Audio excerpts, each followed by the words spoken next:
anak-anakku kelas 10? Tetap semangat untuk sehat ya.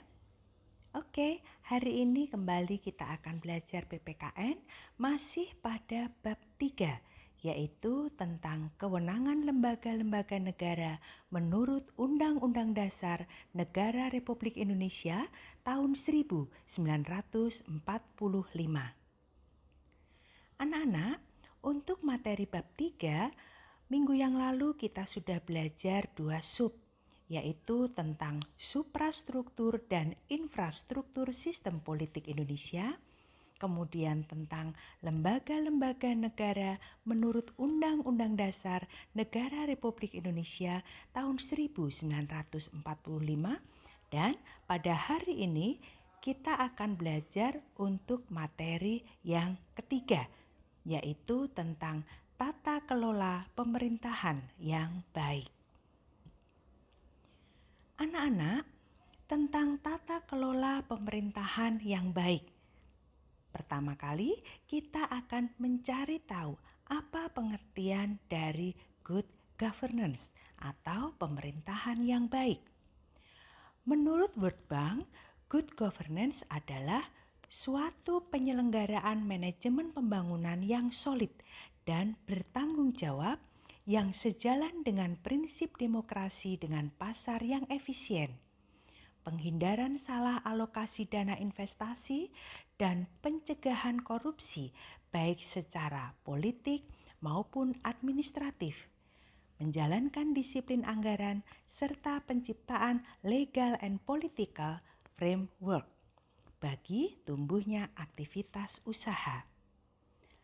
Nah, tata kelola pemerintahan yang baik merupakan suatu konsep yang akhir-akhir ini banyak dibahas dalam ilmu politik dan administrasi publik, terutama dalam hubungannya dengan demokrasi, masyarakat sipil, partisipasi rakyat, hak asasi manusia, dan pembangunan masyarakat secara berkelanjutan.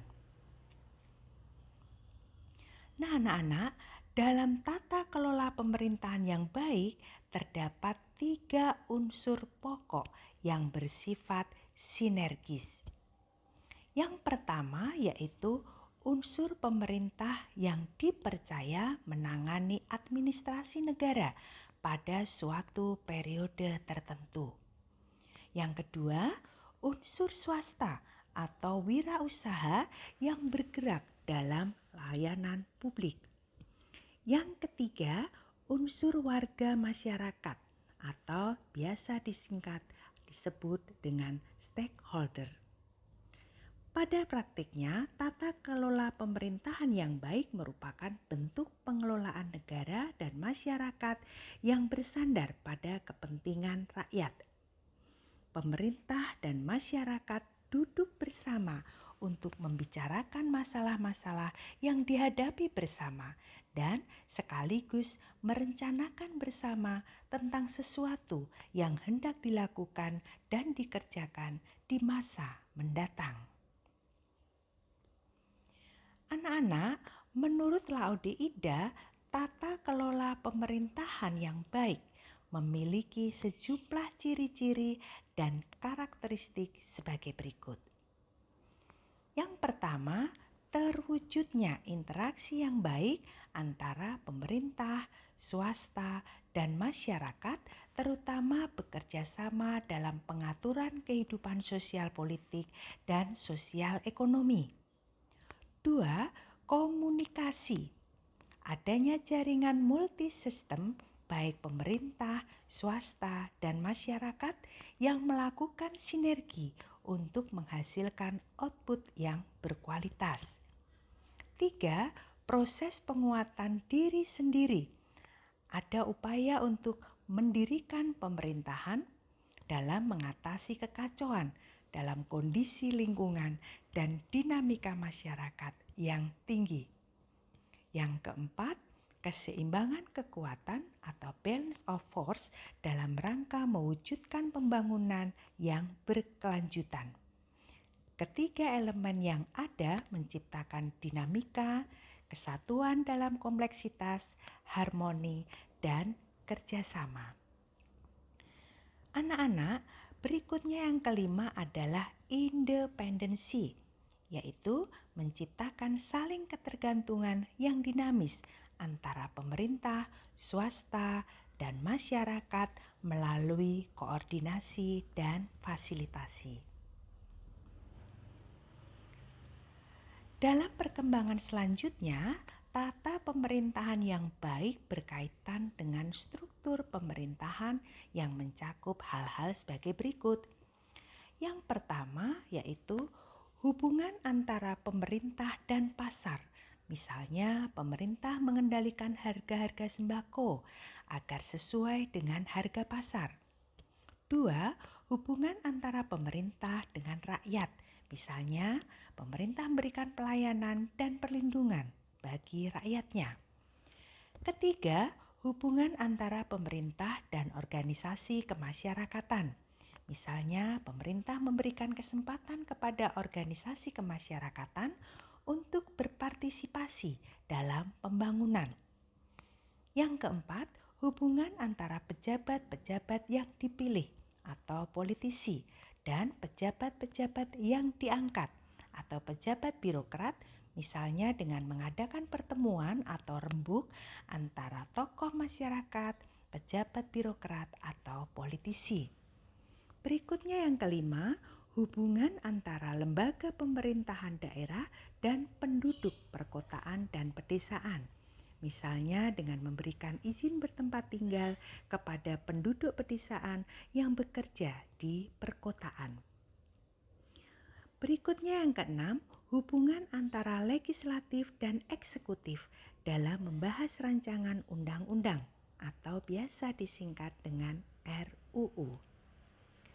Dan hubungan pemerintah nasional dan lembaga-lembaga internasional dalam menjalin kerjasama di segala bidang untuk kemajuan bangsa. Anak-anak, untuk mengimplementasikan tata kelola pemerintahan yang baik diperlukan beberapa persyaratan. Persyaratannya adalah yang pertama, mewujudkan efisiensi dalam manajemen pada sektor publik, antara lain dengan memperkenalkan teknik-teknik manajemen perusahaan di lingkungan administrasi pemerintah negara dan melakukan desentralisasi administrasi pemerintah. Yang kedua, terwujudnya akuntabilitas publik. Sesuatu yang dilakukan oleh pemerintah harus dapat dipertanggungjawabkan kepada masyarakat. Yang ketiga, tersedianya perangkat hukum yang memadai berupa peraturan perundang-undangan yang mendukung terselenggaranya sistem pemerintahan yang baik. Yang keempat, adanya sistem informasi yang menjamin akses masyarakat terhadap berbagai kebijakan dan atau informasi yang bersumber baik dari pemerintah maupun dari elemen swasta serta LSM. Berikutnya yang kelima, adanya transparansi dalam pembuatan kebijakan dan implementasinya sehingga hak-hak masyarakat untuk mengetahui keputusan pemerintah bisa terjamin. Anak-anak, salah satu wujud tata pemerintahan yang baik yaitu adanya citra pemerintahan yang demokratis. Pemerintahan yang demokratis merupakan landasan terciptanya tata pemerintahan yang baik. Pemerintahan yang demokratis menjalankan tata pemerintahan secara terbuka terhadap kritik dan kontrol dari rakyatnya. Nah, anak-anak, untuk refleksi materi kita hari ini adalah setelah kalian mempelajari materi tentang kewenangan lembaga negara, tentu saja kalian semakin meyakini betapa pentingnya sistem keberadaan lembaga negara dalam sistem politik dan kehidupan berbangsa dan bernegara. Untuk kesimpulan pada pertemuan hari ini, tata kelola pemerintahan yang baik merupakan bentuk pengelolaan negara dan masyarakat yang berstandar pada stakeholders.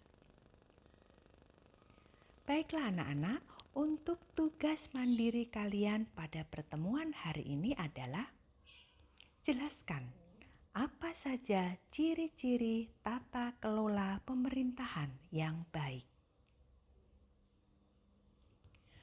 Baiklah anak-anak, kita akhiri pertemuan kita pada hari ini.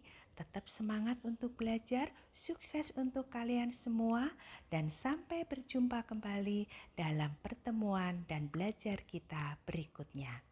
Terima kasih.